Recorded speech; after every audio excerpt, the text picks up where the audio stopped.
so here's our full list of what I'm juicing in each one. I've got an apple, a lemon, a chunk of ginger, a cucumber, about 5 stalks of celery, and 4 leaves of kale. I did measure the apple, the lemon, and the cucumber to make sure they're all about the same size so we don't have any like excess on juicing on either one for that. Now, since the Omega did not come with a pitcher, what I'm going to do is actually juice from both into the pitcher that came with the Breville, and it will tell us how much we have in each one, and we'll compare them. So I'm going to go ahead and start with the Breville.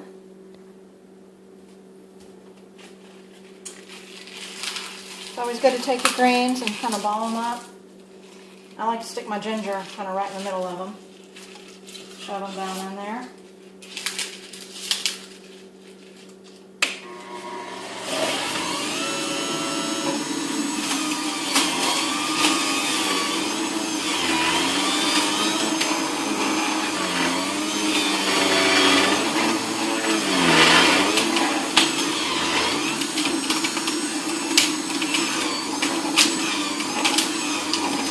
Follow that with the celery.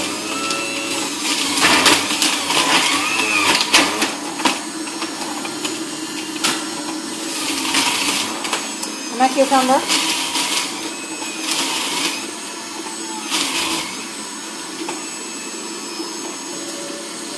And my apple's too big.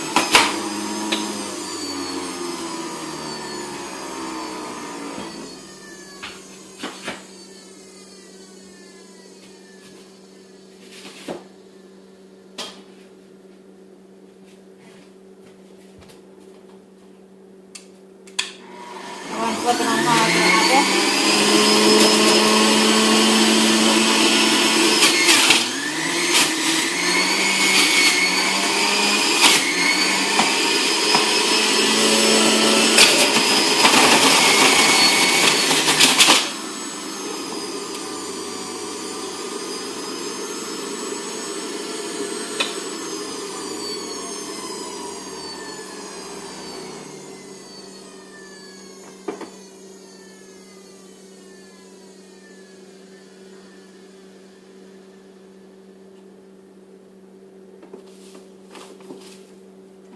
Tip here, shake it out.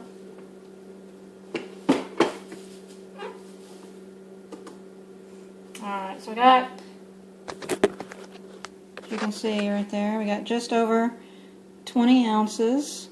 After that sits for a minute, that foam will kind of go down and turn into a little bit of liquid. So we'll actually end up with just under 20 ounces probably. I'm going to go ahead and pour that into a bottle so that I can use our pitcher for something else. Alright, so there's our bottle from the first one, and you can see it's filled all the way up to the top.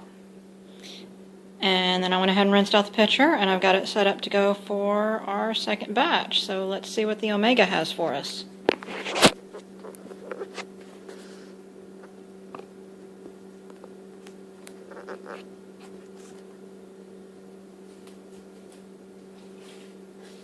Again, just gonna ball the grains up there. Let's go ahead and turn this on. Pop that back in the middle.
just a quick note.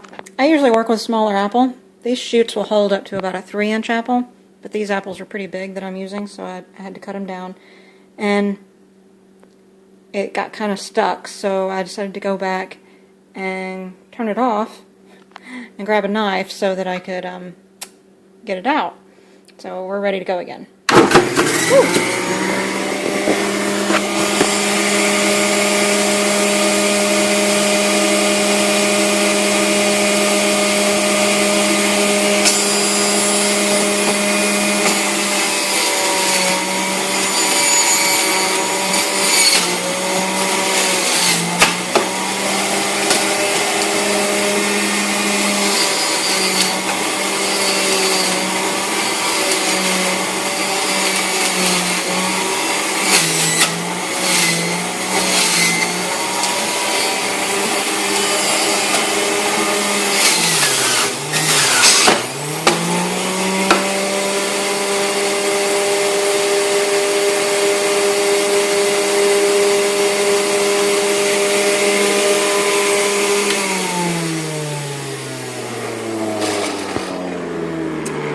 One thing with this one, it's really hard to tell when it's done, like actually ejecting juice versus just throwing air. It does seem to throw an awful lot of air into the pitcher, which, you know, I have a hard time believing that it's supposed to do that.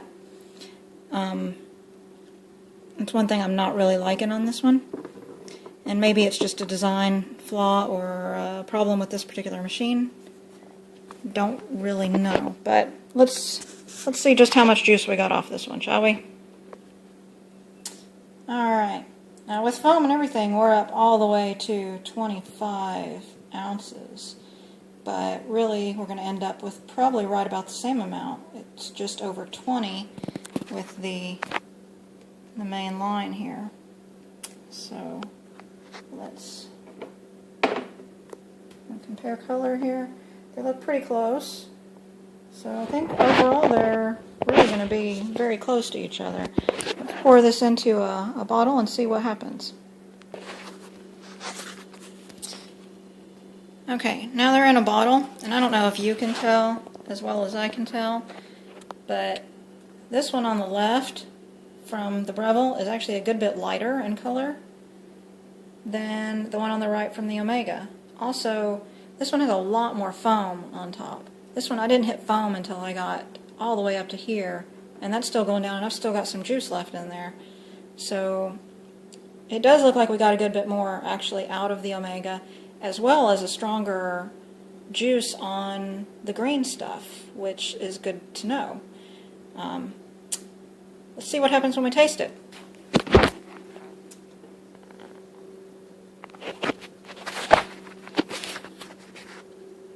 Alright, this is the Breville.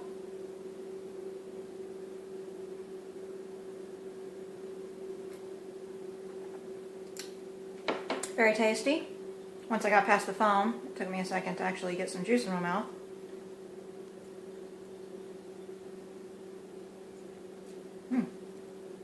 This is the Omega. It didn't take me anything to get past the foam because there wasn't really hardly any there. The Omega definitely has a stronger, greener taste to it. It's not nearly as sweet, which tells me that the Breville got a lot more of its juice out of the apple, and the Omega got a lot more of its juice out of the green items, which is what we really want. So that says a lot. I think I'm going to keep the Omega.